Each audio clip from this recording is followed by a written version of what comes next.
Hello everyone, welcome back to my channel. Today we're going to talk about yet another project that is quite popular in 2025. One of the first launches in the core central area as well. And if you like my content again, do remember to like and subscribe, and I will hope to bring you more interesting topics down the road. Or if you have any ideas that you want me to discuss about, do leave in the comment section. Okay, without further ado, today we're going to talk about One Marina Garden. Okay, so for One Marina Garden, it's literally situated in the core central area right near CBD. I use the word near CBD. Okay, so every time I also like to look at why the developer chose this name. Technically speaking, he didn't change the name for this project at all. It's literally called One Marina Garden, situated on One Marina Garden. Okay, so this developer is Kingsford, and as usual, I went to look back even for his previous project at Chuan Park, he also called it Chuan Park. And even for Normanton Park that he en-blocked, he also repurposed it and called it Normanton Park. So I don't know whether is it the name already sound too good or actually the developer is a bit lazy. Anyway, that's not important. The key important today is what is so special about One Marina Garden. Okay, what can we expect today? I view One Marina Garden slightly different from Central Business District project, those that are situated around here. Because the first thing that comes to mind is that, oh, One Marina Garden, it should be in CBD, it should be a CBD project. However, if you look into the URA master plan, if you look at how URA redesigned this purpose-built town, you can see that this One Marina Garden that is situated in Marina South has a different attribute altogether. And then I would like to draw in comparison to Marina South, which is where One Marina Garden is located, versus Tanjong Ru, which is sandwich district between District 15 as well as CBD. And I also like to describe, maybe you can consider Marina South as a Tanjong Ru on steroids, because Tanjong Ru is quite a nice place to stay for sure. It's relatively near to town, but there are some missing elements that I think URA has tried to improve for Marina South as a new township. Of course, I'll also touch on in comparison, if you are a first mover at Tanjong Ru, what is the kind of condo performance you can have a look at. And then I will also mention about some of the recent CCR TOP projects, their performance, just to give some price assurance, just to give some indicative of profitabilities in these projects. Then next I'm going to talk about is Marina South as a purpose-built township. What does it mean? What does it entail? And there'll be a little nugget during the session, during this portion, that you can look forward to. Then number 6, being a first mover advantage, what does it mean? And also owner's nationality when it comes to within the condo development, and how does it implicate us as buyers in the future. Then finally, of course, I would like to have my own unit recommendation if you are looking to get a unit over at One Marina Garden. Let's move on to the first topic, CBD versus Marina South. Well, why do I say that One Marina Garden is not really CBD project? Because it's actually at the tip where Marina South is quite far away from where CBD and all the office area is. It is also part of the Central Planning District. So we have the core downtown where the sale is, where Marina Bay Suites is, where Marina Bay Residence is, where Marina One is, versus a separate Marina South where One Marina Garden is going to be situated at. I'm not going to say so much about it being a Gardens by the Bay project. I'm sure you can get this kind of information all around. But if not, you can join me at the show flat, which is going to start preview this coming 29th of March all the way until first weekend of April, before the booking on the second weekend of April. So if you look at how URA decided to plan Marina South, it is completely different from Central Business District. Why do I say so? Because if you look at how they plan it, there is not going to be any offices, or maybe very minimal offices going to be located at Marina South. It is going to literally be a live, play, maybe a bit of a lifestyle kind of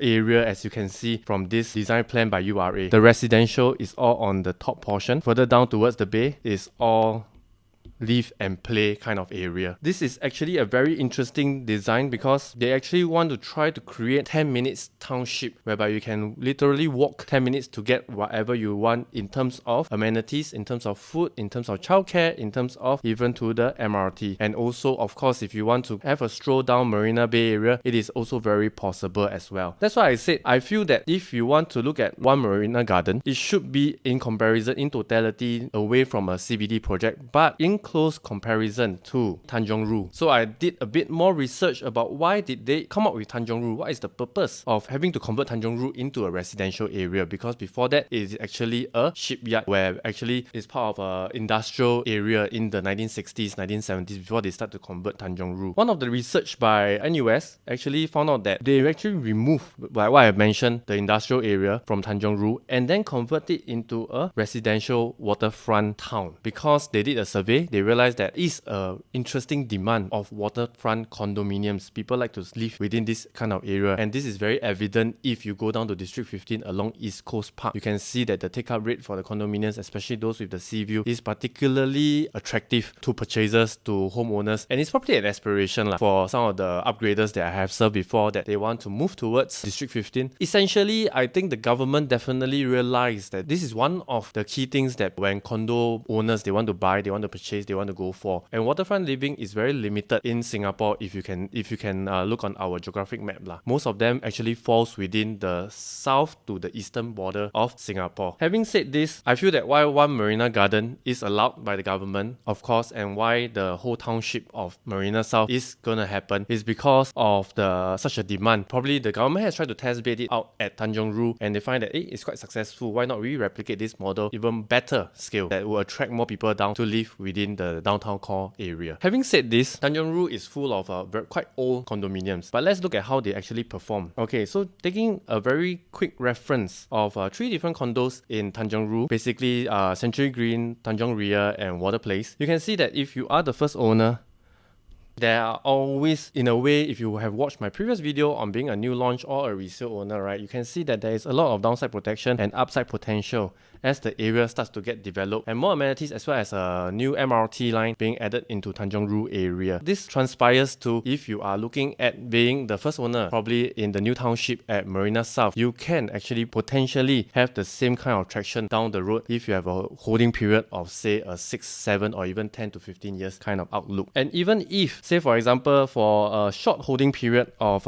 say 2002 to 2006, the condos managed to make about 82% in growth. A slightly longer holding period up to 2008, or even at the financial crisis period, 2009, you can see that some of the condos in Tanjong Ru actually made around 91% growth. So essentially what I'm trying to say is that if you are a first mover advantage, which is what most people have been trying to explain when you are looking at Marina South, I think you have a very good safety net down the road that you can expect the property price over there to gradually move upwards. Next I want to talk about is of course the CCR condo performance. Okay, so for CCR condo performance, right, I will take the recent TOP projects and see how they perform if you have a short holding period. And for example, if you take projects like One Per Bank, there are profits being made from the recent transactions in the range of 200,000, 400,000 thereabouts. And if you look at Landmark, even though it has yet to TOP, probably going to TOP soon, end of this year, there are also profits being made in the range of 200 to 300,000 as well. Finally, to look at another comparison, maybe something that has not appeared so often is the Reef at King's Dock. Just to give a comparison, because it's quite similar to a waterfront living, this is where it's right next to Vivo City in Harbourfront area. There's also quite a healthy 2-bedroom profitability in this condo itself in a range of 200 to 300,000. Notice that I will pick the 2 bedrooms in comparison because eventually when you go to the portion where I'll be talking about unit recommendation, I think 2 bedrooms in One Marina Garden is quite a sweet spot, and I'll explain to you why later in this video. Earlier on, when I mentioned that Marina South is a purpose-built township whereby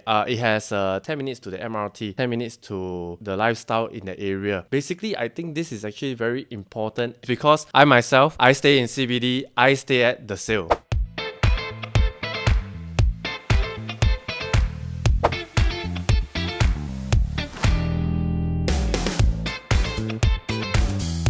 Why do I share this? Not because it's a subtle flex, no, but because I think I can completely understand after being here for almost 2 years, what does it mean by being able to commute everywhere in 10 minutes. As I was explaining to my colleagues, my friends also, they asked me, why stay in CBD? In fact, a very close friend of mine also decided that we want to continue our rent in CBD because we both agree that it is really truly very convenient for me to get around. Like for myself, if I go for viewings, it's within 10 minutes to Clementi, within 10 minutes to even the east side, and within 10 minutes to even say places like I need to go to Queenstown, I need to go to Red Hill, or even if I want to go to Bishan or even Ang Mo Kio, I can get there within 10 minutes from the expressway. Even if not, my car breaks down. That happens sometimes. The MRT is just right below downtown line. I have Raffles MRT station. Both line, the green line can get me within 10 minutes again to Commonwealth area, within 10 minutes to Paya Lebar, and that is where I really truly appreciate this level of convenience. Next thing, let's talk about food. A lot of people ask me like, oh Gary, so what to to eat at CBD. Granted be, sometimes at night it is very quiet, but if you are someone that values quiet, no hustle and bustle, not too overcrowded, right, you might like actually to be in the core central area. Digress a bit, because on the weekends it's actually a very nice place to walk around. It's very chill. There's really not much of a crowd. Very near the bay. You go for a bay run, go for a bay walk. It's very easy, very straightforward. Okay, even if not most of the workout areas, I do, it's also near central area like Tanjong Baga. Like for example, if you go to Go Boki, there are some gyms over there. Coming back food wise, literally not just Lau Pa Sat. Of course, Lau Pa Sat operates almost 24 hours. There is also Capital Spring, which is where the old Golden Shoe, if you are oldie like, you know Golden Shoe, right? Yeah, so that is a hawker center. There is 2 stories over there that sells very affordable food for breakfast and lunch. If you are lucky, some of the stores still opens until dinner time to serve the dinner crowd of our office workers. If not, actually what you can do is to take one MRT stop to Chinatown. There is food at People's Park. If alternatively you're a bit more atas, you feel like having very nice dining experiences, you can always go to Telok Ayer, you can always go to Boat Quay. And the best part is, there are some nights that you go out with your colleagues and you feel like drinking and you hang out, right? You can walk home. Having said that, this is why I value the place about living in the Sale, living in Core Central area, living in CBD. This is what I have seen so far. Of course, if you live in Heartland, you might have a different perspective of it. But if you ask me, I really can truly understand why URA want to do this purpose-built town. Because essentially, this town would feed people that are probably dual income without any kids, singles, could be retirees, or potentially like my unit at the Sale that I was renting previously, I sold to a family, Singaporean family, I believe so. Their kid is already, one kid in secondary school, so they can commute by themselves already. So I think URA want to do this purpose-built township so that they can attract this group of people over back into Core Central area, so that they are also equally near to where they are working, be it on the Thomson East line towards the east side or towards the north side area,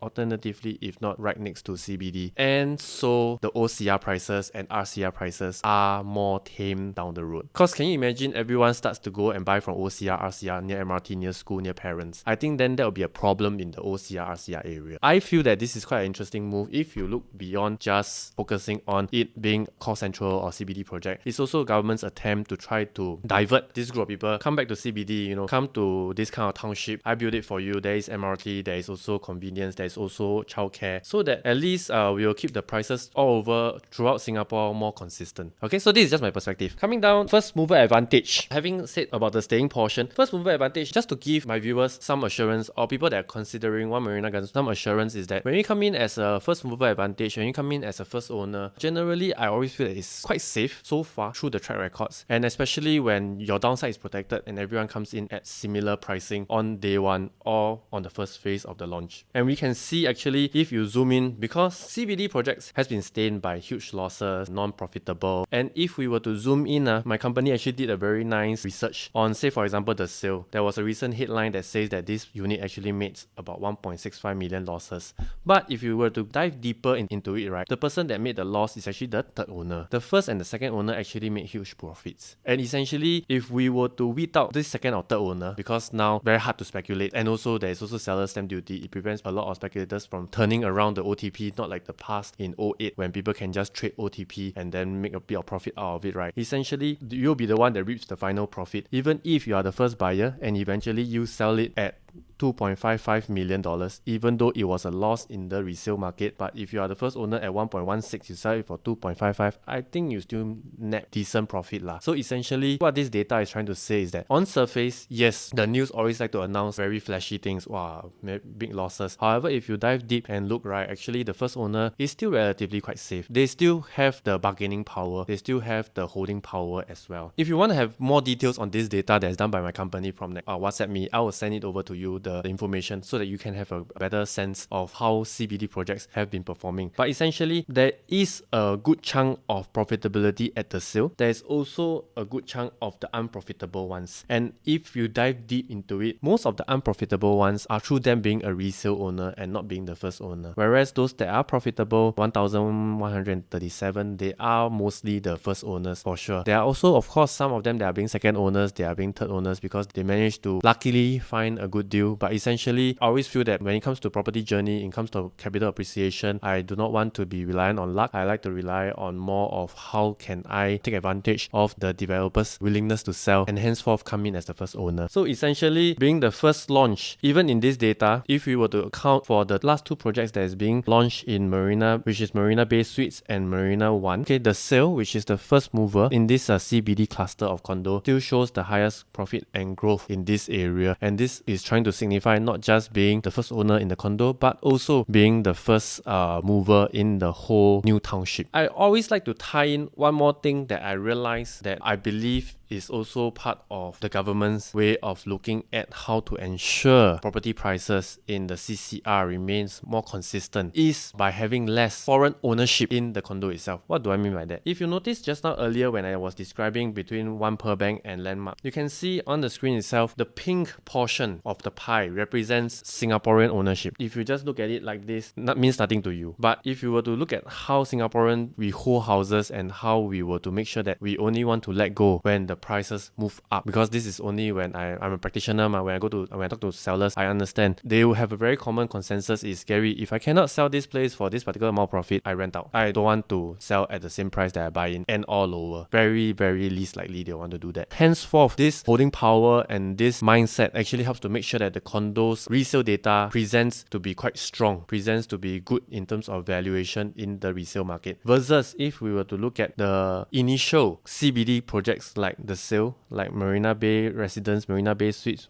Marina 1, they all actually shows just slightly more than 50% of Singaporean owners. Majority of them are still foreign owners. This is something that I also learned along the way. Foreign owners, they are more than happy back then to buy property in Singapore. Maybe because of flex, but more so because Singapore currency is actually a very strong hedge against our regional currency. This is how I look at it. If they buy something that is 10-15 years ago at $1 million Singapore dollars, right now they sell it off at the same price, $1 million Singapore dollars, they still get back a very strong currency. If they convert back to their own home currency, not mentioning which one, I think they still net a profit. With this mindset and also the amount of rent they collect for the past 10 to 15 years, if they fully paid for the house, I'm sure they have a substantial amount of profit to be made, and henceforth they might not need to sell at a significant amount of profit, and this caused a bit of fear in CBD projects right up till 2023, if I'm not wrong, when they start to not allow so much foreigners by having a high 60% ABSD on foreign purchase, so to weed out foreigners from coming in. What does it mean for us? Why am I saying this? Moving forward, from now onwards, you can see very little foreign purchase, which means to say One Marina Gardens likely purchasers are Singaporeans and or PRs, and likely this will create a strong holding power, a strong condo appreciation, as of you can see from One Per Bank, as of you can see from the Landmark and a few of the new CCR, the Reef at King's Dock, which will help to create more assurance in the property price performance of core central projects, and hence this will then generate more people to come in. And before this whole thing happens, don't you think that you should take action first? So this is how I look at it. I think this part, even though it can look very simple, but if you look at how it transpires, I think there is very big opportunity coming up in core central area in Singapore, not just talking about One Marina Gardens, but in totality in the next 5 to 10 years. Having said all this, I would like to go into my last portion, which is the unit recommendation in One Marina Gardens. Essentially, I think if you are looking for own stay or looking for a long holding period, say for example between 7 to 10, 15 years, I would feel that One Marina Gardens might be a nice sweet spot to come in, especially the 2-bed, 2-bathroom. Very livable. The price point is also very attractive. Should be around 2 million or slightly lesser. It is quite a good size to live in, especially if you were to go down to the show flat, you get to see the one with enclosed kitchen, and that is actually a very livable layout. If you are a bit tight on the budget, okay, you have one with the linear gallery kitchen, a 2-bed 2-bath, 646 square feet. This one is, as you can see, both the room sizes are quite comfortable. Okay, you should go to the show flat and have a look. Really, I think the room sizes are in the range of 8.8, 9 or 10, 10.1 to 11 square meters or slightly bigger. You can have 3-seater sofa as indicated from the layout plan, except that of course the kitchen is a bit on the linear side. Then again, if you were to think about people that stays in in this area, I think high chance they don't really cook that often. They probably most of the time either grab food or have dinners before they come back home. So linear kitchen is probably very easy for them to manage. Okay, if not, alternatively, if you want something that is a bit more similar to the unit that I stayed at, the sale 2-bed 2-bath with a study, the show flat layout is actually something that is quite interesting as well. This is similar to the sale 2-bed 2-bath. It is also a dumbbell layout. The sale one is, I think, the pioneer of the dumbbell layouts lah. They really went to try it out and it's actually quite comfortable. When you walk in from the foyer, you have an enclosed kitchen on the left side. You have your dining area on the right side. You walk forward is your living area, and then you have 2 different rooms. When it comes to dumbbell, it always reminds me of a very nice work from home station. What do I mean by that? Your master room is on your right side. Your office is on your left side. They are not like side by side each other. So I think there is a bit of privacy if you're staying with a partner and the partner needs to be working and you're still resting. Something like this. If not, alternatively, if both of you need to be in a conference call, you are separated by your living room. This I think is a plus point because I have tried to view some houses that the rooms are side by side and then they can still hear each other taking calls, for example. Okay, if not, if you're looking to rent this unit out, it is perfect for housemate sharing because the 2 persons can have their own space away from each other, segregated by the living room. If you're a bit more adventurous, you can convert the living room into a 3rd room as well with a balcony and charge a slightly higher rent if you want to do co-living, which is what some of the units are at the sale. They managed to configure out this layout as well. Why do I recommend this unit type 2-bed 2-bath at One Marina Garden? It's also because of the range of starting prices that is indicated by the developer. Developers has mentioned that starting from price for 2-bed 2-bath is 1.8xxx at One Marina Gardens. I think the range should run up all the way to around 2 million. 2.05 or 2.1, and this is actually very comparable to places as of now today, last week of March. The remaining units that's available at Lentor Central OCR project, it's already calling at around 1.86 million dollars. Parktown, super convenient location, yet the 2-bed 2-bath is already commanding at above 1.9 million dollars. Alta, the remaining units for a 2-bed 2-bath is also at 1.946 million dollars. If you look at Ori at Toa Payoh, it's already at 1.754, and in fact, if you look at the transacted price,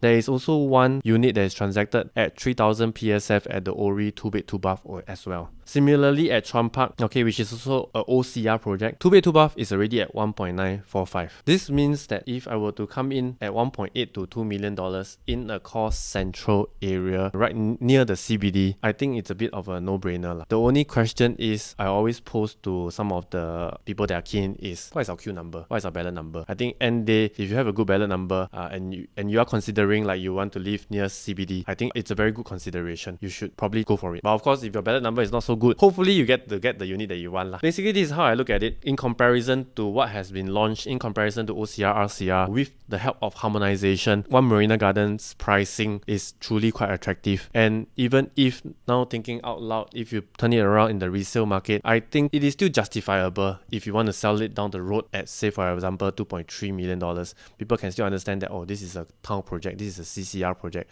Okay, makes sense. Versus if you were to sell something in the OCR region, say for example Lentor, and you have to sell for 2.2 million for a 2-bed 2-bath, I think people will actually question like, wow, OCR, I still need to pay this price. And finally, of course, having said this, I think in all sense, core central area projects have another protection line, which is the rental income. Say for example, you really decided not to stay, you want to rent it out. I think you can fetch quite a generous amount of rent for a 2-bedroom because, say for example, the range at core central area has been around 5,008, 6,008 to 7,004. So I think for One Marina Gardens, you can be in the range of between 6,000 to 6,005. Especially, it will be a lot newer as compared to the older layouts that are currently in the CBD area. With a good, strong rental demand and rental support, a relatively safe entry price as compared to the current OCR and RCR asking prices, I think One Marina Gardens can sit as a sweet spot if you are looking at a 2-bed 2-bath layout. Preferably, if you can, just top up another 50 to 60,000 more. Go for the 2-bed 2-bath with the kitchen, enclosable kitchen. I think that layout is very fantastic for starting families or even upgraders, dual income with no kids, couples. It will be just the right layout and budget for them to consider. Okay, so that will be all for my One Marina Gardens content. If you like it, do help me to like and subscribe. If not, I will see you in my next video. I will see you soon. Take care, bye bye.